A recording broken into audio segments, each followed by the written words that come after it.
I know. Yeah, that's it. He said, no. Oh, thank you. Did I make an offer? She said, no, I got it. I mean, I told you the story. Said, well, I'm pushing my numbers, you know, they're all right. So, she said, well, thank you, but I can't accept it, so I'll let her know. But I'm okay with what you tell me or don't tell me. So, so my information interview, she hadn't got his call. I said, hey, we gotta meet her number. So I called her and said, you left the parking lot yet? She said, no, I'm leaving right now. Okay, I'll. Well, you know, my husband looked with somebody to set you up. Start over.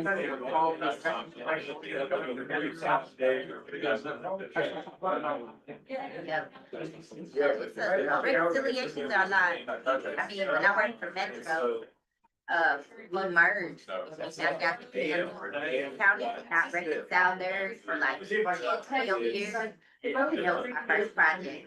That had been reconciled, everything that they had not reconciled, merged together. Counties. Once we process. I just say, hey, forget it, I'm gonna put these numbers down, that's where it starts. You know what I'm saying? It's all we do, we can't find no damage, can't find nothing on that, In a week or two. just sloppy mess, nothing I do about it. Yeah. Start spring. But you did, she did go back in a couple of years, like It started 22, first. right? You had to go back to 22. No, I said, damn, 23. Didn't know. I think 223, we're trying to get our damn audit ready for it. I heard that conversation this morning. Well, at least she can clean that up, that way you can get that audit ready. Space got money held up on me, and Sure they will. it's got all my needs, my like, they got all my municipal water, and that's what all my. That's what all they said. Our son.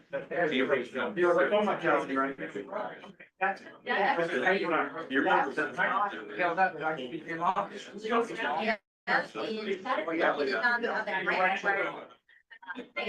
right, they can't pay.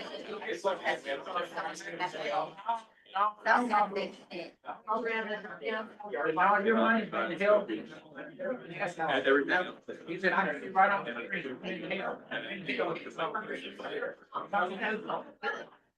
We're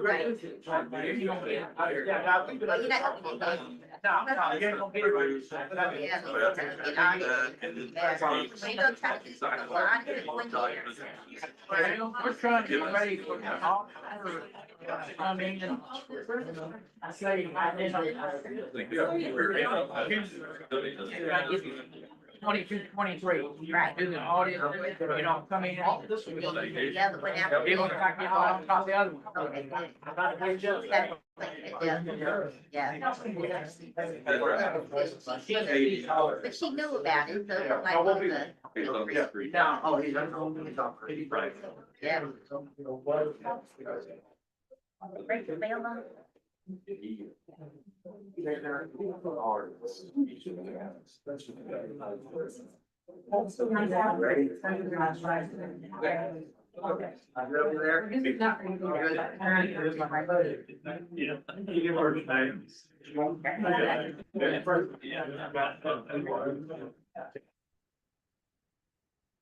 meeting in order, regularly scheduled meeting of the Kentuckiana Regional Planning and Development Agency on today's date, 24th at 2 p.m. Anybody have anything else we gotta go on? I want to welcome everybody here today and get ready for Derby. Be all excited about that. So with that, we'll proceed on with the roll call. You got that? Thanks, Chairman. Mr. Kevin Beatty. Honorable Scott Bates. Here. Honorable John Black. Here. Honorable Bernard Bowling. Honorable Byron Chapman. Honorable Jack Kaufman. Here. Honorable, or excuse me, Mr. Jack Couch, you are honorable, Mr. Jack Couch. Honorable Troy Ellington. Mr. Chris John Street for the Honorable Jeff Gahan. Honorable Nicole George for the Honorable Craig Greenberg. Mr. Keith Griffey. Here. Honorable Treva Hodges.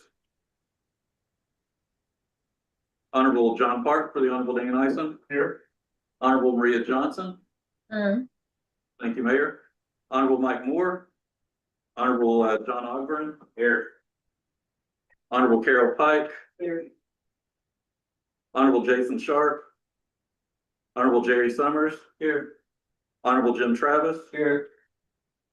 Honorable Scott Travis. Here. And the Honorable Joe Ender for the Honorable David Vogel. Here. We do have a quorum. Thank you very much, Jared. Again, we want to thank everyone for being here on this beautiful day. And, you know, we really appreciate your time, so thank you all very much. We'll move right along with our regular agenda. The first item, item number 4, is the March board meeting minutes and approval. Need a motion to approve those minutes. I have a motion to approve the March minutes. So move. Second? Second. Thank you. Any other questions or discussion? If none, all those in favor signify by saying aye. Aye. Opposed, like sign. Motion carried. The minutes are approved. Next is our March financial statements. Ms. Shaw. Thank you. Let's see. This, as of March 31st, 2025, we are 75% through our fiscal year 25. So on page 27 is where I am. And we're on our chart of fiscal year 25 summary of elements.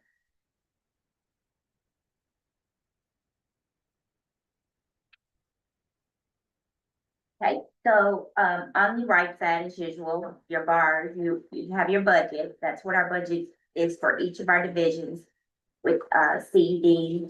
You can see the first one and our actual, what we spent so far at $669,782. And we're at 78.17%. And then as our transportation spend, we are $2,399,948. And we're at 45.36%.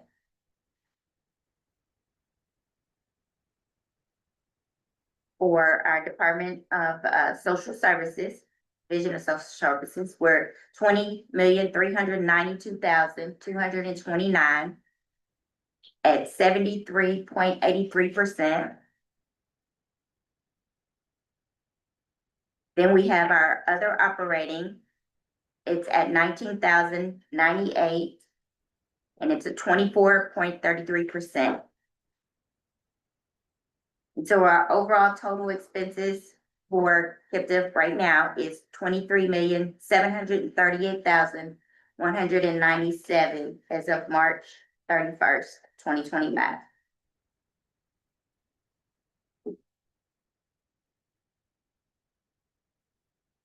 So our next section is pages 28 through 33.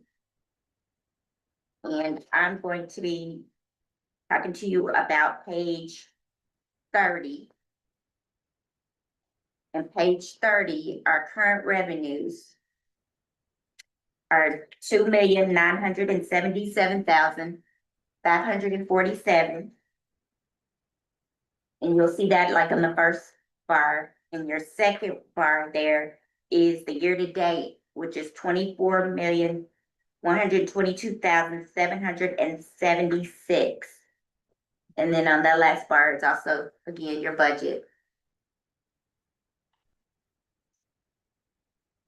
On page 33 is your current expenditures for $2,847,353. And the year-to-date is $23,738,197. And then that last bar is your year-to-date.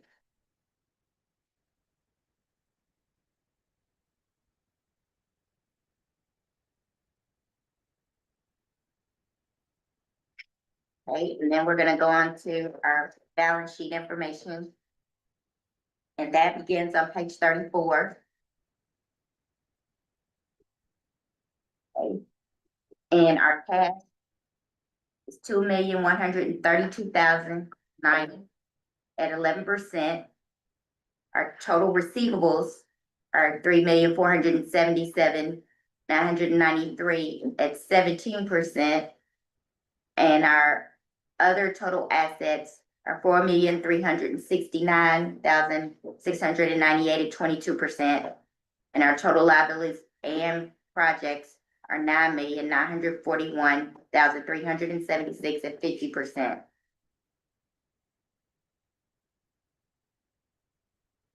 Anyone have any questions? Any questions?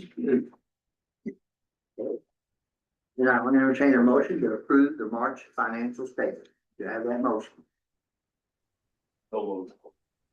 Second? I'll second. The questions or discussion? If none, all those in favor signify by saying aye. Aye. All those like sign? Motion carried. Thank you, Ms. Shaw. Next, we have a speaker who's online, Mr. J.D. Cheney with the Kentucky League of Cities. And Mr. Cheney, you have a report for us, is that correct? Yes, sir. Mr. Chairman, I appreciate the invitation, Mr. Haley. Thanks for extending the invitation to us. I wish I could be there in person with you instead of a hotel room in Charleston, South Carolina, but I plan to get out of here in just a little bit. But we would have loved to have been in person. Gracie Kelly, our new Director of Government Affairs for the League, was supposed to join. We had a meeting with legislators. I sent her onto that, so you all drew the short straw and have me. Mr. Haley asked that I give a bit of a brief update on the outcome of the legislative session from KLC's perspective, city government perspective, that just wrapped up at the end of March. I will tell you, we are working probably about a 90-page document that summarizes. It's a legislative update booklet that summarizes all the bills that pass that impact the operation of city governments. That should be ready in a couple of weeks if you need some light reading. But that if it's a 90-page book, that tells you how many bills that went through in a short session of the General Assembly that have some impact on local government. Now, I don't know, Mr. Haley, I'll rely on you to tell me if you want me to share a PowerPoint or or not read it, but use that. Is it conducive for me to share there in your all's meeting room to share the screen? You all can definitely share. We can give you a ability to share. That may be the easiest way. That way you won't have to look at me the whole time.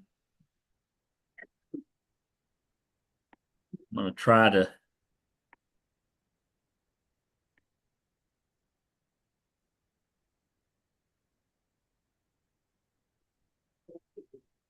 Believe that works, doesn't it? It is. We have it. Got it. All right. Just going through this, just to give an overview of this legislative session. It was a short session every odd year, as you all are probably very familiar with. It's supposed to be a 30-day legislative session where there's not as much activity. I will tell you over the past several years, from my perspective, though, they try to do just as much in 30 days that they try to do in a 60-day session, which creates for a busy environment. There were just over 1,000 bills filed. Only 148 of those bills made it through the legislative process, either through governor's signature or becoming law over a gubernatorial veto, and a couple of them becoming law without the governor's signature. So the axiom remains true that it's easier to defeat a bill than it is to pass a bill when you're talking about the legislative session. We went in, before I talk about these KLC initiatives, the city initiatives that passed this session, we went into this legislative session very much prepared for a battle related to a push by some lobbying groups to have both city and county occupational taxes collected by the state government. We knew that was going to be a major defensive item. That bill was ultimately filed by Representative Jared Bauman. I believe he's in your KIPDA region. I believe he's a Louisville legislator. He filed the bill. The bill was not ultimately heard. It did not get a hearing. KLC and KCO were very much united and very vigilant, having vocal opposition from our boards, respective boards, to oppose that legislation. So we will count that as a defensive success this session, but I suspect for both the city and county leaders in the room in Kentucky that you can expect that that will be discussed again over the interim in committee hearings, and another push coming on that legislation again in January. But I think we'll have some hearings on that. Once that bill, it was pretty apparent that the bill was not going to move this legislative session. We kind of moved to offense to pass these other pieces of legislation. But at the end of the session, I did want to talk about one more defensive measure that took quite a bit of time at the end of the legislative session. Was a push by the short-term rental company Airbnb to preempt city and county ability to essentially use any kind of local zoning or planning regulations to regulate the location of short-term rentals. That legislation was pushed in the Senate. It ultimately didn't move there. It was attempted to be attached in the House Local Government Committee on two separate occasions by the new committee chairman in the House Local Government. They failed to take a vote on it. Both times they failed to get enough votes for it to pass out of the Local Government Committee. And then at the end of session, just before veto recess, the Speaker of the House decided to take a swimming pool bill that was a Senate bill over in the House and attach two different floor amendments.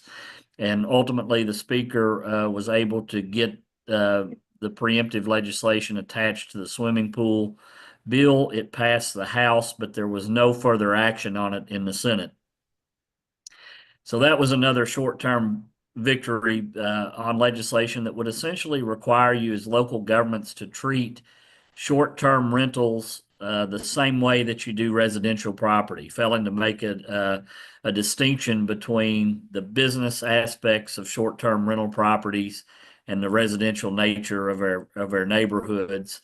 While it did not make it through the legislative process, again, I will give you a heads up. If you're interested in that bill, when the Speaker's interested in a piece of legislation, you can fully expect that it'll be vetted and discussed over the interim and probably make another appearance in the 2026 regular session of the General Assembly. But both of those bills that took quite a bit of defensive effort ultimately didn't make it. I'll run through these without the details, and I'll be sure once our legislative update is finished that the KIPDA staff receives a copy of that and can get it distributed to everybody who's interested in reading on all the bills in much more detail. But our board of directors put forward, as always, an ambitious legislative agenda on a variety of issues for the league. We cover a lot of topics because we have the City Attorneys Association, the City Managers Association, the City Clerks Association, all bring their matters to the KLC Board of Directors, and that makes it ultimately into an annual agenda. House Bill 30 passed the legislation, which was an important measure. It was an initiative of the league to have codified a Court of Appeals ruling that says if you do departmental or agency-wide raises for your staff, that those would be considered a bona fide promotion or career advancement and therefore exempted as being defined or caught as pension spiking. When pension spiking occurs, that reduces the employee benefit that they receive on their retirement benefit if it's deemed to go above 10%. Many of our cities, and I believe counties as well, but I'll speak from the city perspective for sure, we're doing salary studies or making other types of adjustments for departments or across the entire agency and making pay adjustments. And many of those were hitting the spiking definition, and this codifies that. So agency-wide, departmentally based pay raises would not be considered a pension spiking and therefore result in a reduction of employee benefits. There's a handful of cities in your all's area development district that this would impact. The former second-class cities across the state had to employ firefighters organized in 3 platoons using a 24-48-hour work schedule that's mandated by statute. Both the cities and the fire departments would have liked to have considered other types of work option, and Representative Meredith passed a bill that would allow an option for cities to use a 48-96 schedule, or what they call, I find it very confusing, a 1-3-2-3 schedule, which would be 24 off, 24 on, 72 off, then 48 on and 72 off, a 1-3-2-3 schedule. And then cities that do have collective bargaining agreements, there's about 6 or 7 through the state. Shively, I see Mayor Johnson's there, it has collective bargaining agreement. If there's a collective bargaining unit, the city and the CBU could agree to any kind of alternative working schedule under House Bill 131, which will go into effect at the end of June. House Bill 321 was another initiative that kind of coalesced with a lot of the discussion related to housing, the housing shortage in the Commonwealth. We have a difficult time, and I don't know if that's the case in any of your all's communities, difficult time finding individuals who are willing to serve on boards of adjustments or planning commissions in Kentucky. And part of that reasoning was given the statutory mandate for training in order to be eligible to serve in those positions. This bill changed the law to say that planning commission members and board of adjustment members could complete their 8 hours of continuing education in a 4-year period rather than a 2-year period, and also gave a longer period of time for new appointees up into a year after they're appointed to complete their initial 4 hours of orientation. So it extends those timelines and makes it a little easier, reduces the training. The one caveat to that for both staff and for Board of Adjustments and Planning Commission members is that 1 hour of each training unit, whether it be orientation or continuing education, has to be devoted to the impact on land use laws, on housing affordability and housing accessibility and housing supply. So there'll be some concentrated training over those required training courses for that. In addition, the Senate amended House Bill 321 to include a KLC supportive initiative that limits the standing of individuals to challenge, to make land use challenges appealing from final actions on planning and zoning to only those owners of real property that are located within the zone where the subject property is located. So it reduces your class of potential plaintiffs. We've seen over the years outside groups and others come in and delay that development progress through filing lawsuits that really don't have a direct property interest. And Senator Robbie Mills included that language in 321 as well. House Bill 369, we have a law that applied to former second and third class cities that required, in statute, requires you to give police officers 15 days of paid annual leave. There have been some litigation around the state about that, and this bill clarifies that it's not 15 days on day one, that the city government's able to establish a policy for how those leave days are accrued. We were having new officers hired in November saying, well, I'm entitled to 15 days of leave in November, or not successfully complete the POP certification process and have to be paid out for the vacation time. This will allow a policy to be adopted by the city to establish an accrual process. House Bill 437 is legislation that removes the power that local ABC administrators and investigators have right now to make arrests, full-on peace officer powers, and it removes the ability for local administrators and local investigators to make any kind of arrest unless they have been POPs certified.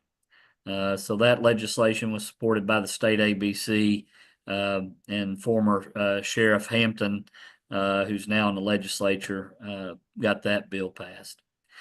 This was probably our most controversial KLC bill of the session.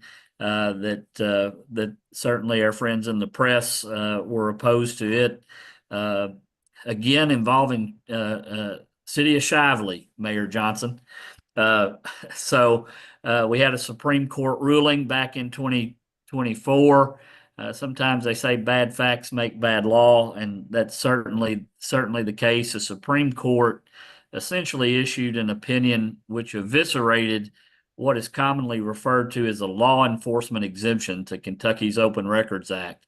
It said that in order for a city to deny, or county, or any kind of public agency, a law enforcement agency, to deny release of public records from disclosure under the ORA, that they would have to provide concrete information about how the release of the information would definitively damage the investigation or jeopardize the confidential status of witnesses or informants. By requiring a definitive or concrete statement of that, you're essentially having to give details of the investigation. For those of you that have worked at all in any kind of law enforcement line, you know the open records requests start coming in the minute that an arrest is made, before there is an assessment of what information may or may not be useful in an ongoing investigation. So all House Bill 520 did was clarify that Supreme Court opinion to say a law enforcement agency, if they provide an articulable reason of how the premature release of investigative materials could damage, not would damage, the ongoing investigation, they could deny disclosure under the Open Records Act. That barely made it through. The governor did not sign the bill, but let it become law without his signature. Obviously, the several press groups were very much opposed to it, along with plaintiffs' attorneys and other groups, but we were able to get that finished. A bill that will impact many of the cities in Jefferson County is House Bill 555. We're having great difficulty finding auditors, CPAs, who are willing to do the independent audits of our cities in Kentucky, especially if they're smaller and the prices are going much higher. And talking with the Society of CPAs, most CPAs would rather not mess with GASB and would rather do tax work rather than audit work. So we have a supply issue on getting audits completed, especially in our smaller communities around the state of Kentucky. So what House Bill 555 does, in conjunction with the state auditor's office, is to make a change. I think this is maybe step one in addressing this issue, to change the population threshold for cities that are required to conduct annual audits. Right now, if you're under 1,000 in population and you don't have to perform a single audit based on receipt of federal funds, you can do an audit at the close of every odd numbered fiscal year. Essentially, every other year audits are allowed for cities under 1,000. This raises that threshold up to 3,000 to conduct every other year audits, only on the close of odd numbered fiscal years. And so that'll add about 92 cities across Kentucky to that exemption. In addition, for some of the other smaller Jefferson County cities, it raises the annual audit exemption from $150,000 to $500,000. That's consistent with what's required of special purpose governmental entities. And there are a handful of cities there in Jefferson County that would have an ongoing exemption for an annual audit where they wouldn't have to have any audits performed. If they claim that exemption for 4 years in a row, however, they do have to have an attestation engagement with the CPA.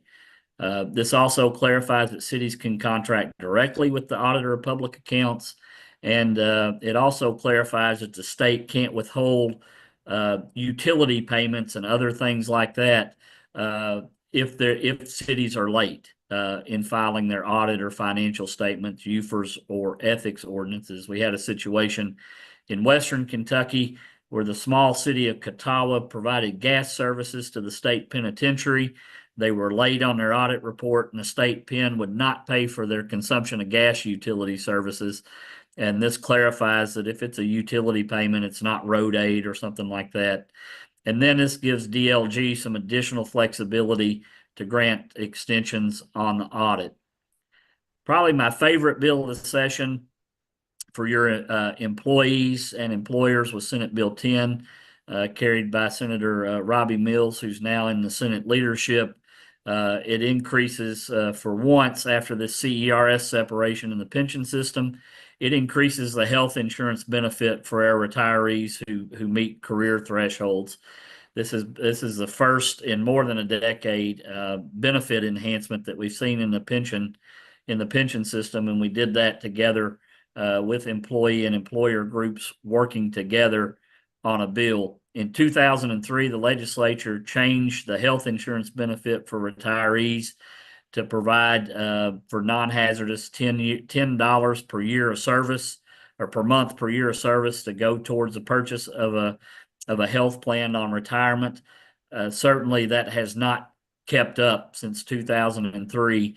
And what this does for non-hazardous, it'll raise it to $40 per month per year of service, for hazardous to $50 per month per year of service.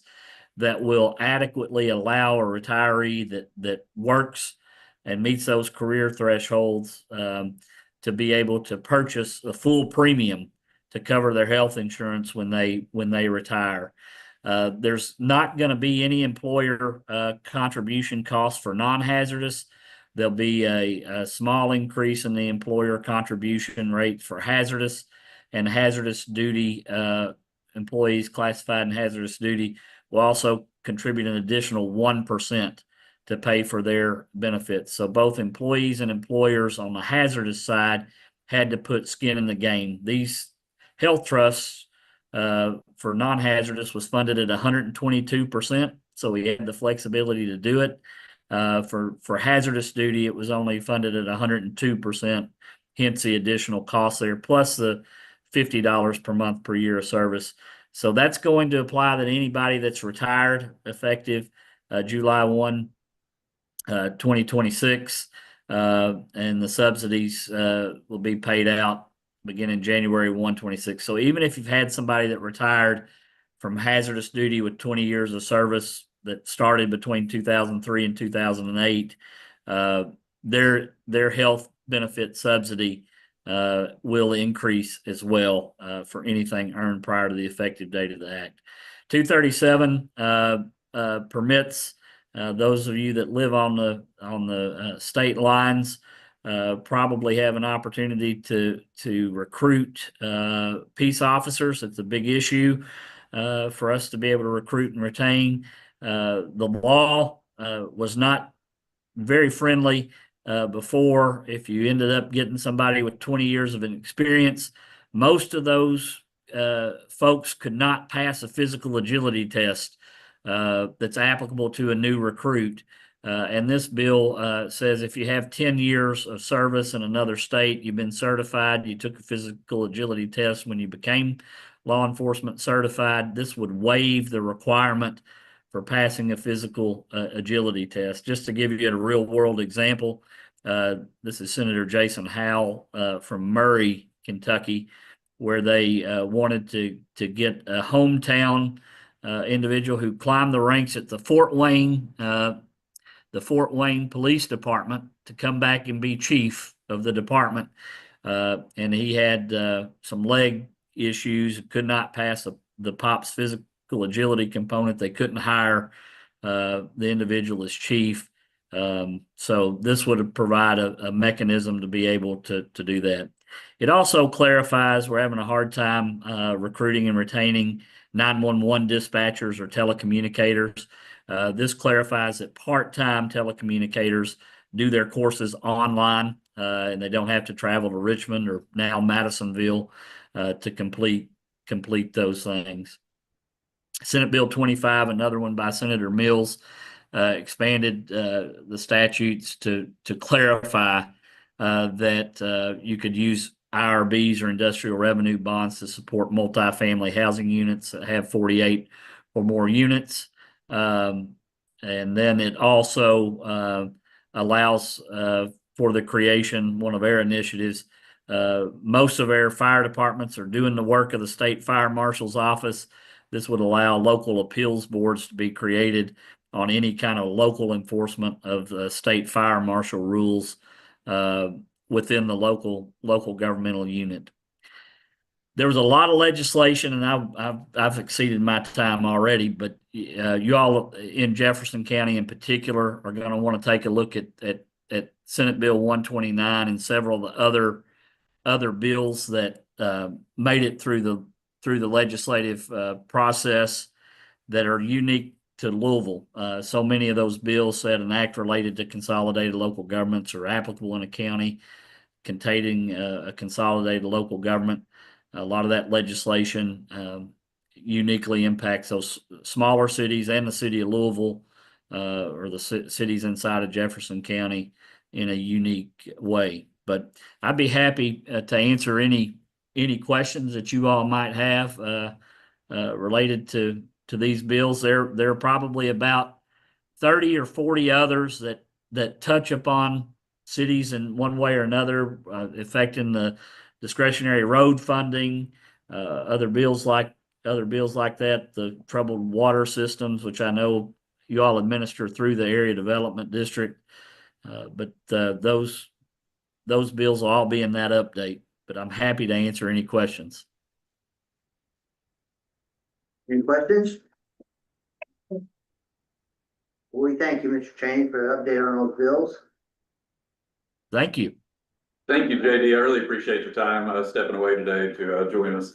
Hope No you enjoyed problem. it in Charleston. Appreciate the invite. Hopefully next time we can come in person. That'd be fantastic. All right, great. Okay, we'll move on then to item number 7, the Transportation Policy Committee. Mr. Rush. Thank you. The KIPDA Transportation Policy Committee met in this room just a little while ago at 12:30 this afternoon. I'll cover some of the items that were discussed at that meeting.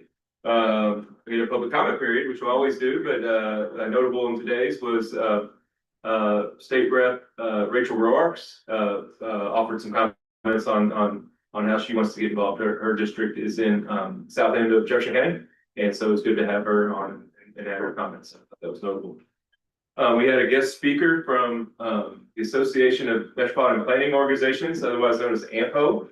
AMPO is kind of like a KLC type of organization that is, instead of cities in Kentucky, it's MPOs nationwide. KIPDA is a new member to that agency or that group.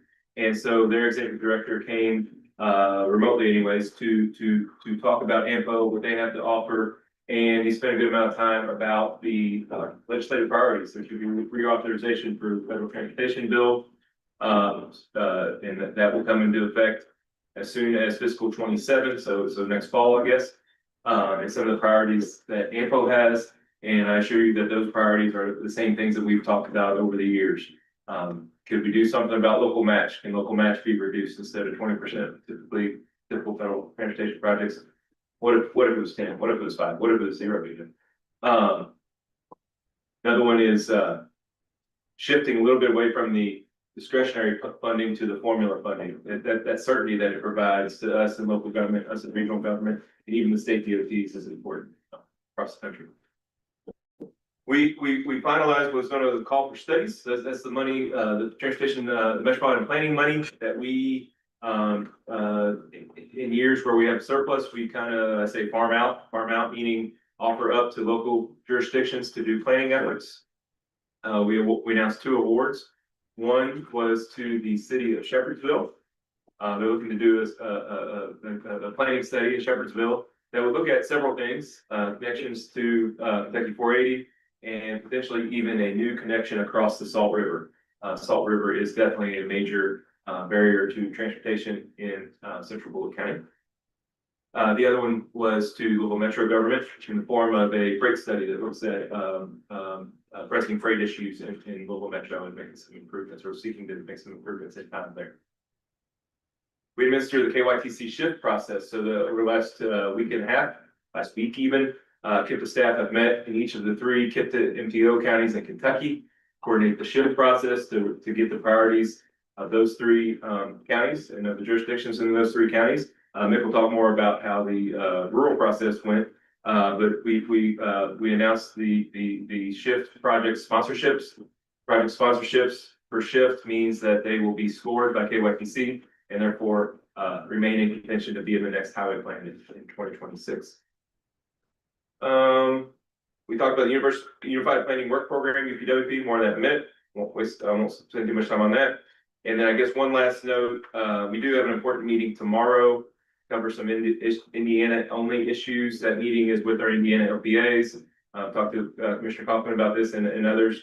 So it is an important meeting tomorrow. There's some changes with NDOT, with state government more generally in Indiana, and even some critical projects in our upcoming year. So tomorrow meeting is an important meeting for anybody that may be interested in joining us. That concludes my TPC report, and I'd be happy to answer any questions.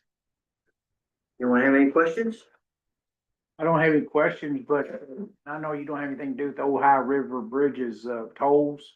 But I've been getting a notice on my phone that if I don't pay my tolls, they're gonna crush my car. Do Yeah, now, is that true? I think so. Called yesterday on that, that's not true. Yeah, they say I owe them all this money, and I pay it back. I said, no, I paid you all. I said, I know I did. Here's my real where I paid you at. I said, we still won't crush your car. To understand it, they have new contractors on board for the customers. Is that what it is? And so there's some improvements that are being sought and or managed. So I don't know, yes, they're not gonna crush your property. Mayor, that is just a scam that's out there, a scam that's been going on. County clerk is sending that. So response to that is it's all scam. I got one today, so. How did that? Okay, that's it. All right. To note on the tolling, it was asked recently what maybe some of our priorities would be more generally, and I couldn't help but say that's at the top of this region's list. What if we could pay down the debt on the tolling? That would be such a huge win, right? That would be interstate commerce would increase on day one. That tolling is it's a tax borne by just our community, virtually just our community, and so especially in light, not to make too many comparisons, but especially in light of commitments that are being made to the Brent Spence Bridge project in Cincinnati. Okay, that what's the difference? Not much. Great you. All right. I'm glad you picked it up there. So, not to say that's coming anywhere soon, but I think that's something that if there's any way over the next decade, something like that, because remember, it's on the community's on the hook for decades to come, and what could be pursued there. So big time, long term goals there. Andy, before you leave, I kind of want to ask the group, about, you made me think about those toll cameras on that bridge. Y'all have, I know y'all have purchased or know about the flock cameras that take pictures, and they're pretty good at fighting crime. But I also have a worry about, getting in on your private business. Cause they can follow you wherever you go and connect, you know, and then that's stored for 30 days. And FedEx trucks are supposed to have them on them. You know, is that information being shared? I just kind of wanted to get people's opinions on, you know, do we still have more positives than negatives? Maybe so, but, you know, as we go into the future, you know, we all expect a right of privacy to some degree. And those cameras take some of that away from it.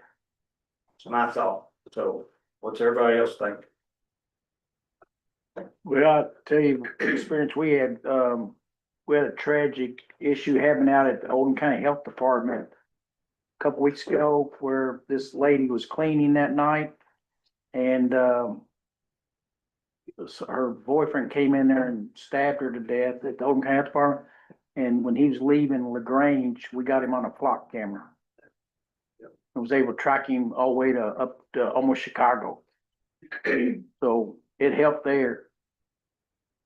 Yeah, I would just say, you know, in Metro, from a standpoint around everything from say like copper theft, which I don't know if anybody has noticed, but you know, anywhere from 30 to 50% of our interstate street lighting is out, which is largely attributable to copper theft. And so, you know, I can appreciate privacy. I also see, the real direct links with safety, both in the way of crime and specifically around interstates and copper theft being a really important tool.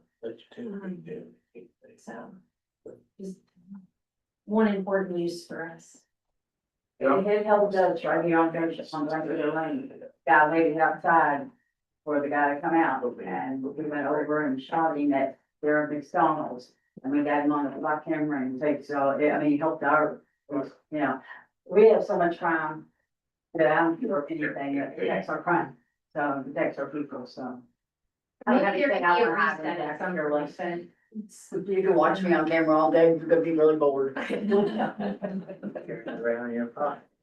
Now we're, you talking about privacy, we're going to, I don't know if you heard of this, feature or not, but it came across us, but see, we can't, once we have these thefts, these people come out and break in our cars in the middle of the night, we cannot chase them. You can't chase them because we have a no chase law as far as our police department.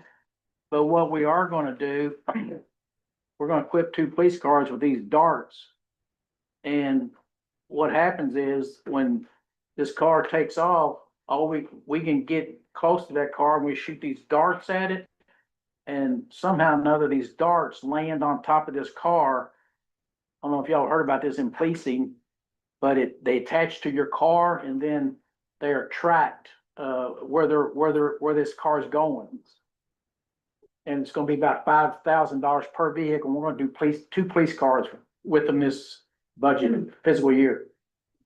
It's sort of like hand grenades coming out the front end of your car. But we're gonna catch you sucker, because the state law says you can't chase them anymore.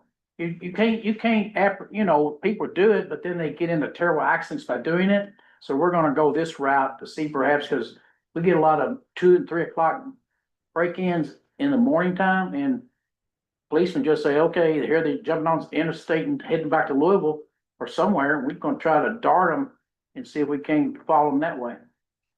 Because these darts will pick up wherever they head to. Well, they magnet, I guess it's something with GPS. I mean, are they magnet and Yeah, stuff? Yeah, so if you come through our town, we're gonna, hope we don't dart you. Everybody's heard about this. Honestly, all right, until they get all that dart on, put it on your car. Yeah. I'll make a motion, we accept, Andy's presentation. And do we have a second? Second. All right. Any other questions? If none, all those in favor signify by saying aye. Opposed, like sign.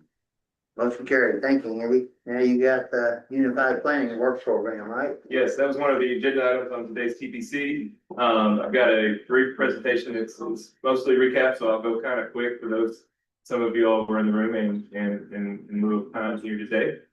So. Unified Planning Work Program, just so everybody knows, that's the MPO's annual budget, required by feds, by Federal Highways and by Federal Transit Administration. I bring this to you guys each April. And here we go. It shows how much everything's gonna cost us. It shows where we get our money from, and it says what we're gonna do this upcoming year. There's a draft process that's lined out by both state DOTs that we receive money from. In essence, we send the draft in February. We get comments from the states and by the feds in March. And then in April, we submit the final based on their comments. And starting now and starting actually a little before now, all the contracts get put in place for fiscal 26. Here's some highlights. I think this is probably the best stuff on here. That is, we actually got a boost this year in Kentucky, a couple % boost. That's cool. $28,000 for metropolitan planning efforts in Jefferson County. That's awesome. Region-wide, technically, gets commingled with Indiana funds. But more importantly is that KYTC committed to doubling their match. They used to match at 5%, now 10%. So we're getting, that's a net benefit of $72,000 that this agency will not have to match starting in 2026. So that's fantastic. You may remember some of our local dues conversations that we had maybe about a year and a half ago now. The MPO, it craves most of the local dues because of the matching of the federal transportation dollar that's required. So that's a big win. Indiana, we got a little bit of a decrease, but the short story there is that it's stable and we're still getting substantially more than we got even just a few years ago. It has all of our grants that we've got going on, including those planning studies. We've got a new work element where we're going to do unmatched money. So we thought it's great that Kentucky would match it at 10%. Well, there is federal rulemaking that says that if you're doing these things called complete streets planning, those efforts can be unmatched. So that's even better. That's an even better, but that's even less match. Uncertainty is more than usual. That comment is surrounding all the stuff going on in Washington and in the federal USDOT offices that we deal with. There is an unprecedented level of turnover right now in almost all of them. And so there's incredible uncertainty on who we're even talk to going forward. It's something else right now, but hopefully the dust will settle soon. We've addressed all the comments that we got from the feds in the state, so I won't ever much on that. And again, this is something that requires not only the TPC's approval, but since it is a budgetary document, it does require this body's approval as well. So I'd be happy to answer any questions about our UPWP. Any questions? If none, we have a motion to approve the Unified Planning Work Program. I'll make a motion. You have a second? Good. Any other questions? If none, all those in favor signify by saying aye. Aye. All like sign. Motion carried. Thank you, Andy. Thank you. Next up is our regional transportation. Mr. Law. Yes, good afternoon. The KIPDA Regional Transportation Committee meeting was held at 1 p.m. today in the KIPDA small conference room and on Zoom. The first agenda item was the February 27th RTC meeting minutes.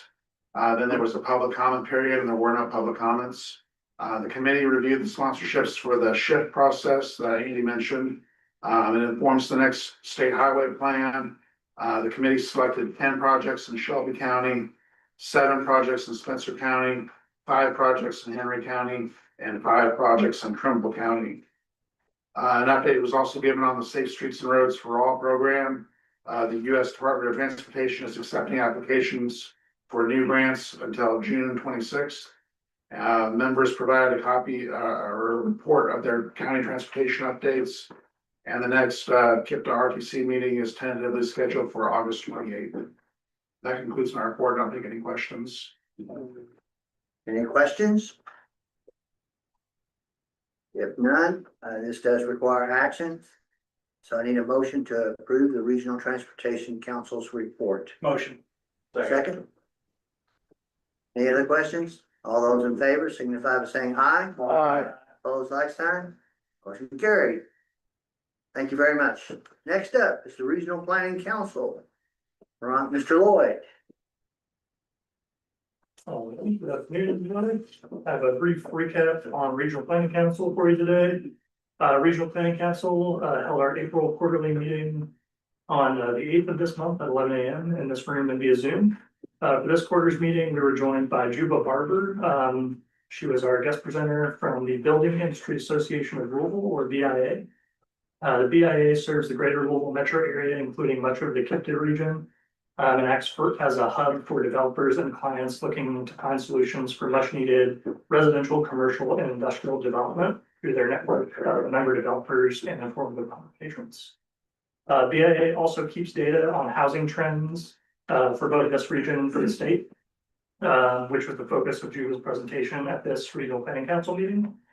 She went over general housing trends and data, as well as some predictions for the future of housing development, potential solutions, and obstacles to overcome as we all continue planning for housing development in our individual communities.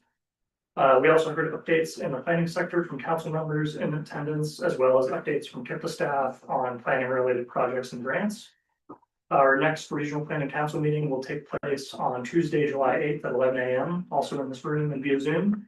And the agenda and guest speaker for this meeting is to be determined. So if any council members here or anybody wishing to attend would like to hear on any particular topics or subjects, please feel free to get in touch with me. And this concludes my report for this afternoon. If there's any questions, I'd be happy to. Any questions? What did Juba say as far as that housing market? She had a lot to say. Yeah, I can send you a copy of her presentation if you want. Yeah, sure. Okay. Any other questions? This requires action. So any motion to approve the report from the Regional Planning Council. Oh, Second? Second. Any other questions? If none, all those in favor signify by saying aye. Aye. Opposed, like sign. Motion carried. Thank you very much. Next up is the Regional Water Management Council. Mr. Carter. Thank you, Chairman. Good afternoon, Board. KIPDA Regional Water Management Council met here in the KIPDA Burke Room, University via Zoom on Tuesday, April 8th from 1:30 to 2:30 p.m. We had Russell Neal with the Kentucky Infrastructure Authority as our guest speaker. His presentation covered the grant and loan programs that are currently being offered through Kentucky Infrastructure Authority. He covered the state revolving fund loan program in detail. That's a program that we assist with all of our water wastewater systems with applying for and prioritizing and ranking all the projects every year. He covered the loan program and provided information about this upcoming fiscal year 2026's guidance document that's going to be released in the intended use plan that's supposed to come out before the end of this fiscal year. He also informed the council about this year's updates to the Kentucky Water and Wastewater Assistance for Troubled and/or Economically Restrained Systems, otherwise known as Kentucky W Waters Program. KI is accepting and reviewing applications for the Kentucky W Waters Program currently. It's going to perform a credit analysis for any systems applying. The Kentucky General Assembly will decide who receives the funding, and KIA administers the financing after the session is ended. There was $75 million that were allocated in fiscal years 2024 and 25 and 2025 and 26 for a total of $150 million. KIA can also authorize funding for emergency projects. However, all funding for the current fiscal year has already been allocated. Any emergency project that occurs right now could still receive Kentucky W Waters funding, but those funds would not be released until the start of the new fiscal year beginning July 1st. If anyone is interested in applying for Kentucky W Waters funding, would please see our Felicia Harper or anyone in our Community and Economic Development Division. I'm not going to go into all the details of what kind of projects. There's some of these are kind of important, I guess, for the types of projects that are eligible. They're going to be capital construction projects, developing technical operational assistance, obtaining technical expertise in areas of rate setting, cost of service, utility accounting. It's pretty much for any kind of troubled systems that are under agreed order, a consent decree, have a lot of water loss or anything like that. The current interest rates for the Kentucky W Waters program are 1.75 standard rate, 0.75 non-standard rate and a 0% non-standard rate, which is essentially a grant since you won't be paying back any interest. There were no new water or wastewater projects that were approved this quarter in our meeting. And lastly, the council discussed the KIPDA water and wastewater management plan that our KIPDA subdivision is in the process of completing.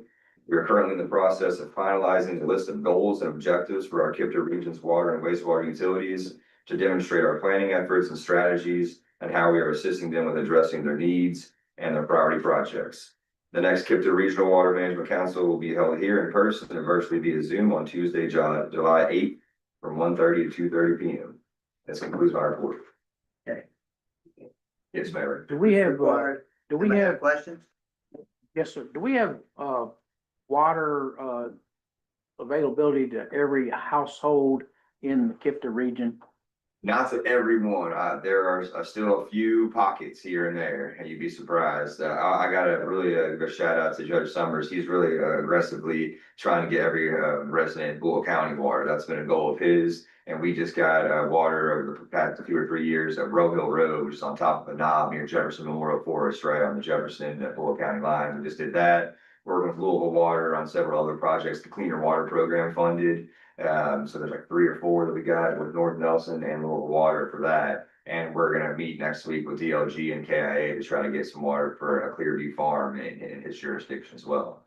But in Oldham County, there's still a few pockets. It's very few and far between, but to answer your question, yes, a lot of the residents, when they built their homes, they did so in a holler or some kind of area that's really hard to get to. It's just complete rock. And now, after the fact, they might have sold it, and that next person wants the water to that place, but it's almost near impossible to do, and it's hard to get grant funding to do just 1 or 2 homes at a time. So there are some that are going to be anomalies, are going to be hard to just get water to at all. In that case, there are still fill stations in our communities that they utilize for that. There's still several haulers of water, but they're getting fewer and fewer as well. But to answer your question, there are unfortunately a few pockets, but you know, our agency and the help and the elected officials have been very proactive about getting water to those folks. Mayor, as of about 5 or 6 years ago, I think we were at 98% served across our region, and as Justin alluded to, that's we've even increased that since then. So it's pretty much everybody that has an opportunity to be served is being served at this point. Okay, thank you. Yes, sir. Any other questions? If not, I need a motion then to approve the Regional Water Management Council report. So moved. Second. Second. Any other questions? If none, all those in favor signify by saying aye. Aye. Opposed, like sign. Motion carried. Thank you, Chair. Thank you, sir. Next up is the CED Division Contract. Ms. Hart. Hello, I am asking for approval for KIPDA to enter into a contract with Shelby County Fiscal Court. This is to administer their KPVI project. They received $2 million from the Cabinet for Economic Development for a roadway. So we are administering that project for $5,000. So just asking for approval for KIPDA to enter into that contract with Shelby County Fiscal Court. Questions? Need a motion for that? A motion and a second? All those in favor signify by saying aye. Aye. Carried. Thank you. They got that kind of money, they'll give it to you for free. Y'all do the work. Gotta give you 10,000 instead of 5. Next up is our legislative update from Mr. Turner. Thank you, sir. Thank you. I'll be very brief since JD gave an update on the Kentucky General Assembly, but so I don't have a Kentucky update, but I do have the bill tracker in your board packets to look at. So primarily, I'm just going to talk about Indiana. So the anticipated last day of session is today. They have a few days they can play with if they need to, but so far, looks like they're on track for today to be the last day of session. One of the bills that passed and signed that was very significant was Senate Bill 1. That is a property tax reform bill that I've spoke about previously. Here, it affects all sorts of areas. So business, personal property tax, local income tax, and property tax deductions, TIF. It even goes into local referendums and levy growth appeals. This touches a lot of different areas, and from what I can determine, there's still an expected, like, pretty significant fiscal impact to Senate Bill 1, even with all the changes that were made. I'm not entirely sure what that impact will look like, but so far, according to AIM, according to the fiscal notice, still going to be a relatively or very significant fiscal hit to local governments. Just for example, Yeah. Jeffersonville will lose $5 million in revenue in the next 3-year period. Yeah, Just it gives you an idea what kind of impact it is. Our Clark County, we're gonna lose about almost 2 million. yeah. So, and it's like that across the board for all taxes. Did that change from the different versions, or is it still? That's the last, that's what they've come up with at this point. Because at one point, I think it was like $465 million of fiscal impact. Yeah. I don't know what that looks like now, you know, how much that's changed, but yeah, very significant. Yes. House Bill 1461, that's the road funding bill. I don't think that's been signed by the governor yet, but it's been passed. It reforms the community crossings matching grant program. It sets aside the first 100 million in funds for the traditional CCMG program. It lowers the match to 20% for smaller communities. It will continue to not require a wheel tax to access the program. It includes $20 million per year for the next 5 years for the TRAX program, which is for rail grade separation projects. It also allows NDOT to submit a request to federal highways for a waiver to toll lanes on interstate highways. And it strikes language requiring the General Assembly to enact a statute before certain tolling activities can occur. The last bill is state budget. They're working on that today to get that passed. It's out of conference committee and they're working on passing that on the floor, the final version. There was a revenue estimate that came out recently that predicts a $2 billion shortfall. So revenues are from what I was able to gather, revenues are still expected to increase, but just not at the projected levels that were projected previously. So there's a $2 billion shortfall. Looks like they're going to try to make up that difference through various cuts and then also implementing a higher cigarette tax. And there's still concern over programs that were removed, including Ready and Next Level Trails. And from what I was able to gather, it didn't look like those were going to make it into the final version as well. Yeah. So that's the update I got on Indiana. Thank you very much. Appreciate that update. Next up is our annual fanfare event.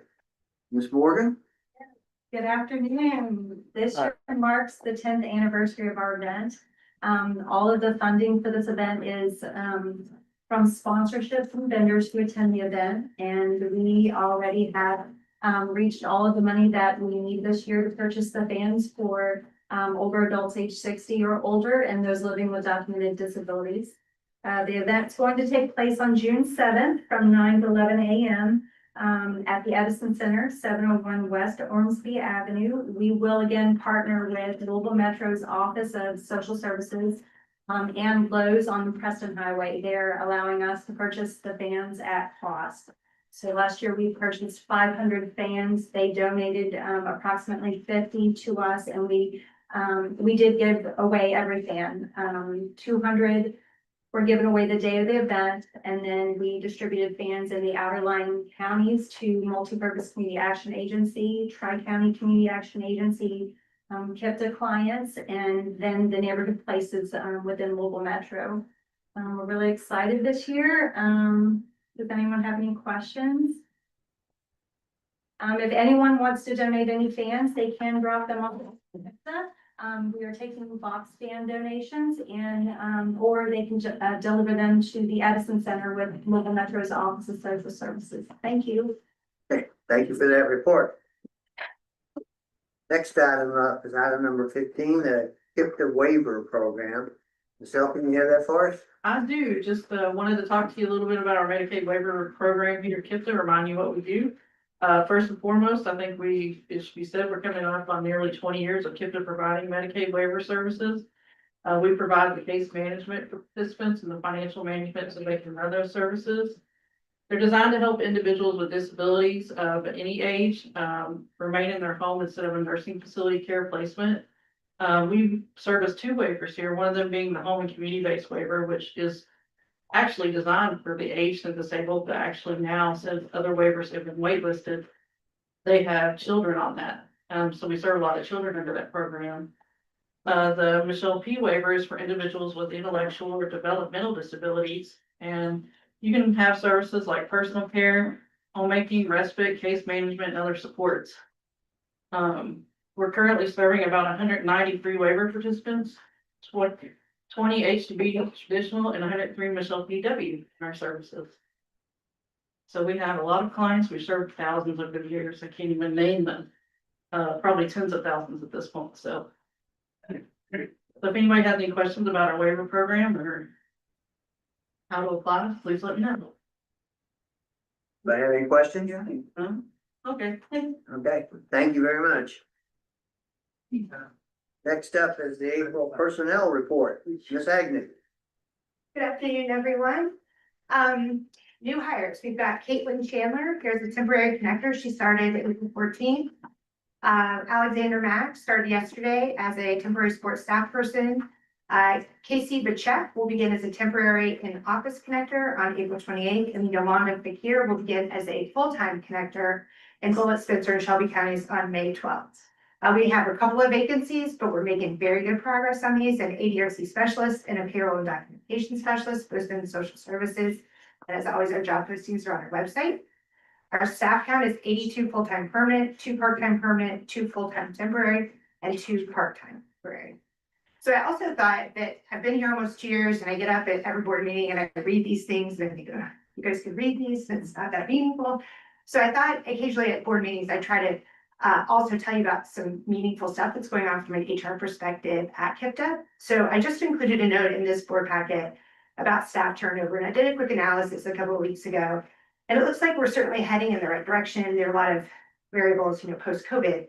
But as you can see, our turnover is improving from year to year. 22, we're at 22%. 23, we're at almost 18%. Last year, we were 14%.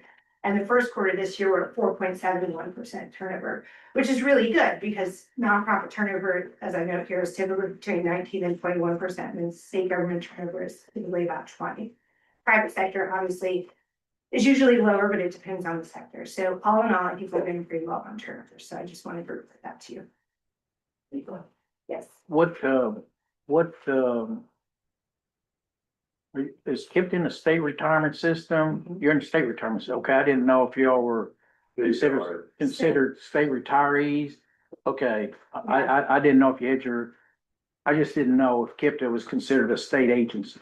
So we're also a part of the Kentucky Employees Health Plans. We have state government insurance. So those are, when I interview candidates, those are 2 huge draws for us. And then we've got, a generous leave package, a 35-hour work week, so on and so forth. There are a lot of things that, while our salaries aren't necessarily sky high, there are a lot of things that I can sell candidates on. In addition to it just being a great place to work. The state government offers, are they in a hybrid type of benefits or what? For new hires and stuff like that, different than us old people who retired years ago? Health insurance or? Yeah. No, so every state employee is offered 4 different health plans. Well, Okay. This past year, we're offered 4 different health plans to choose from, regardless of your age or your years of service. The pension system is a little bit different, depending upon when you first participated in the pension system. Yeah, So that's. yeah, tier 1, tier 2, tier 3. Correct. Yes, ma'am. Correct. And, that SERS bill that we just talked about earlier, I think right now before the bill, it was, they paid $14 a month, something like that, toward health insurance. Increasing it to 40 is huge. For your 20 years, $800 versus whatever it would have been, half that. So it's incredible. Thank you for elaborating on those things, other than just telling us how many employees you have and how many lots. Right? Because you guys can read it. I'm always at the end. Everybody's ready to go. So I'll try to add some more. Thanks, guys. Thank you very much. Approvals requested. Yes, need a motion then to approve the April personnel report. Do I have a motion? Those summaries. I'll Okay. second it. Whatever. Any other questions? All those in favor signify by saying aye. Aye. Carrie, thank you very much.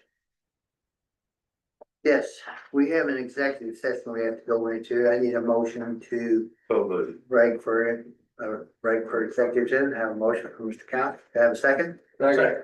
And just to clarify, to be a little bit more specific, the motion is to. Medicaid settlement that the court kept being said. Thank you. And those that are on the screen, you all will be pulled into the room, so you don't have to do anything. And then, They do need to, they'll get invited. okay, you'll get the invite and then you accept the invitation to go into the room. And all others then, we'll leave the room for, while we proceed into executive session. But we'll be coming back. So it's Well, we'll be coming back, yes. Very good.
Yeah.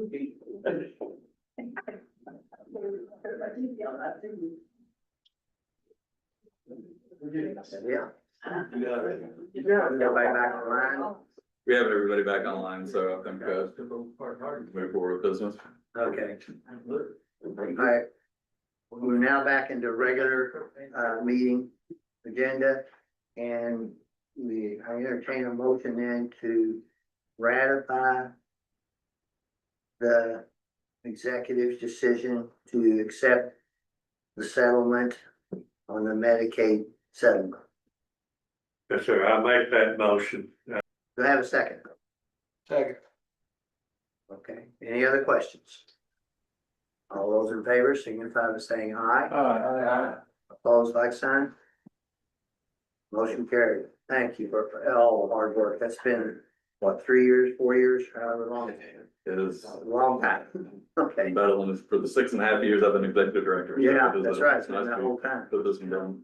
Okay, thank you very much. We'll go ahead then and move on forward with item number 18, these are the intergovernmental reviews.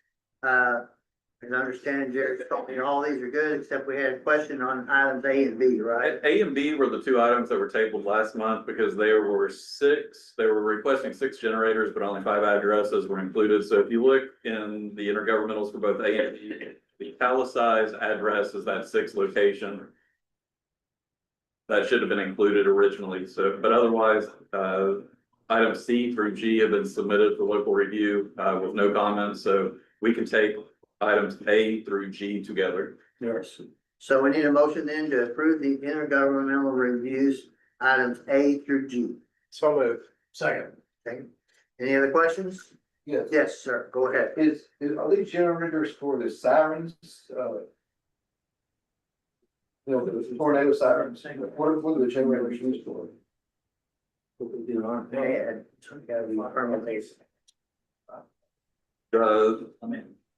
There are different uses that includes residential, fire stations, the levee, pumping stations, and the wastewater treatment plant. So kind of multiple uses for the generators. Okay. Any other questions? If none, all those in favor signify by saying aye. Aye. Opposed, like sign. Motion carried. Next up then is the executive director's report. We have no guests left, so we'll just move right into the 3 travel items for your all consideration. The first is the Kentucky Association of District Directors. This is the statewide association of the executive directors of the 15 area development districts. Typically, we meet monthly in Frankfurt, but a couple times a year we go to the different parts of the state. So in May, the meeting would be held in Bowling Green. So May 7th through 9th with one staff member, myself attending.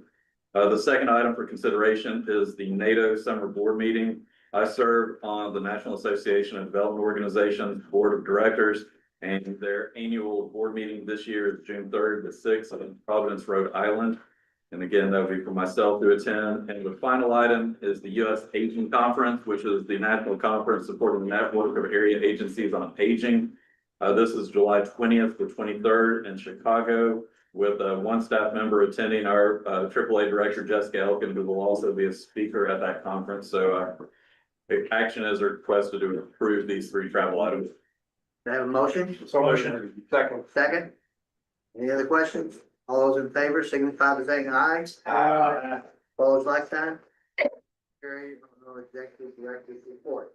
And then finally, just next month's meeting, we have the Transportation Technically Coordinating Committee here in the Burke Room and on Zoom, May 14th at 1 o'clock. And then May 22nd, we'll have the Transportation Policy Committee here in the Burke Room and on Zoom at 12:30. And then immediately following will be the May KIPDA Board of Directors meeting at 2 o'clock. That concludes my report. Okay, thank you. Does anyone have any other business? If not, I entertain a motion to adjourn. Motion. Motion, I'm sure we got a second out there. All those in favor signify by saying aye. Aye. Carried. Thank you all very much for your patience and attendance today. I may get on the 3.